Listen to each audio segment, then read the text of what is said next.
Hey guys, welcome to another video. Today I wanted to do a video about things I learned from the running coach Jack Daniels over the years. Jack Daniels is an exercise physiologist, so basically a doctor that has studied the science of movement. He's been a running coach for lots of years. In the late 60s, early 70s, he became the head running coach for the University of Texas women's team. I think he kept that position until 79 or 80. He took over as the head track coach at SUNY Cortland, State University of New York, Cortland, in the mid 80s. He held that position for 17 years. During that time, he won 8 national team titles and had tons of All-Americans, and his teams just were extremely productive in winning things at the NCAA Division III level. He's also coached Olympians over the years. In 1998, Runner's World wrote an article and they mentioned him as the greatest running coach in the world. He is back in the mid 50s, I think 56 and 60 Olympics, he was actually a modern pentathlete. He was part of the teams that won a silver medal and a bronze medal, I believe, in the team competition in the modern pentathlon. Being an exercise physiologist, he is great at explaining the science behind the methods and why he uses them.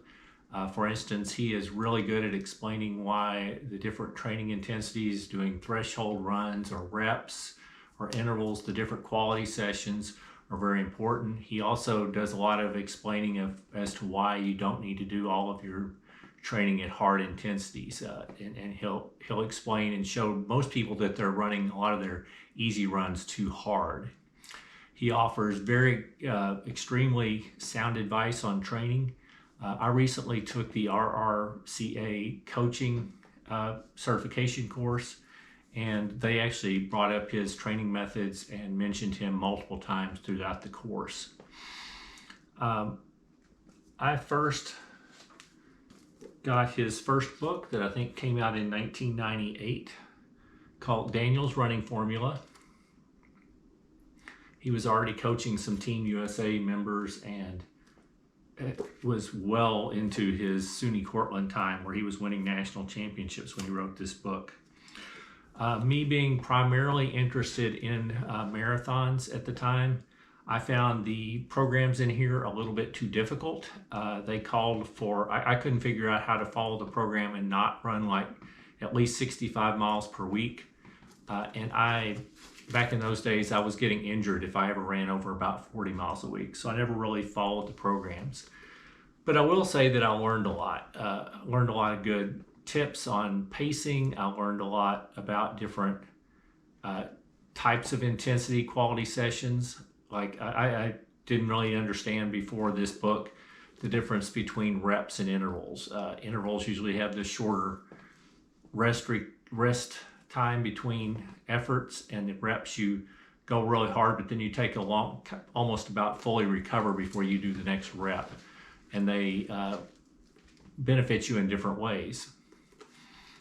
So I learned a lot about that in this book. Like I said, I learned a lot about the importance of easy running. I had already learned some of that from the Galloway Method. He talks about the importance of strides, but again, I had already encountered some of that with the acceleration gliders, as Jeff Galloway likes to call it. And he's very precise in coming up with how to do your pacing. He and a former one of his coaching clients came up with the VDOT tables, and they're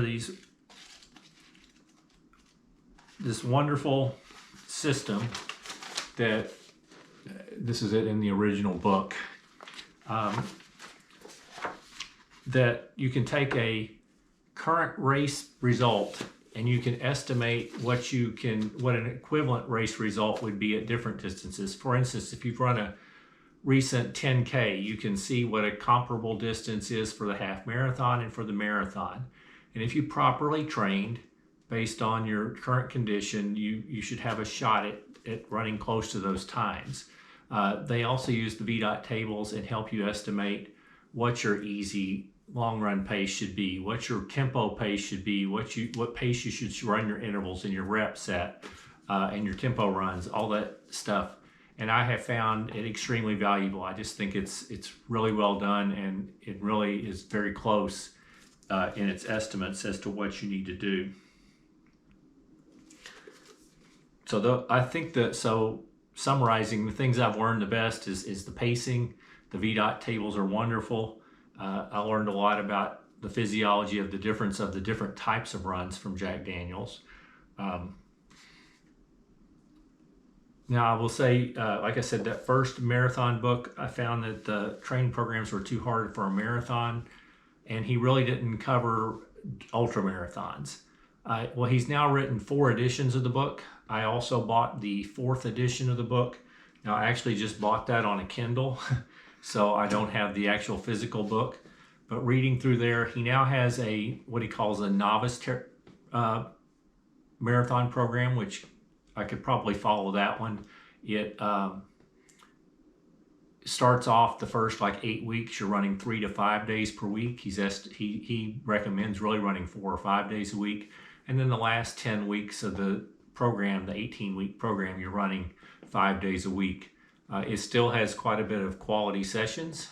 In the last 10 weeks, you're running probably 2 quality sessions per week. But that one, you can do at a lower mileage. The other marathon programs he has in there, one is called the 2Q, which is 2 quality sessions per week that you do every week. That one would be hard for me right now as an older runner. I can't handle the 2 qualities. It's really 2 quality sessions plus then a long run. And that's just a little bit too much high intensity volume for me to recover properly. But if you're younger, it's probably a good program. And he tells you the training you would do if you're running 40 miles a week, 60 miles a week, 80 miles a week, 100 miles a week, stuff like that. He then has a variation on it that's called the 4-week program and the 5-week. And they're both still based on running 2 quality sessions per week, but then taking a down week every 4 weeks. I mean, after you do 3 weeks of 2 quality sessions, then the 4th week you don't. So you're recovering a little bit. He also has another program which is called his 18-week program, where you're not required to do 2 quality runs per week. But in that one, he lists it in 3 different ways. You can either do it by miles, by kilometers, or by minutes. And he lists the programs for each of the 3.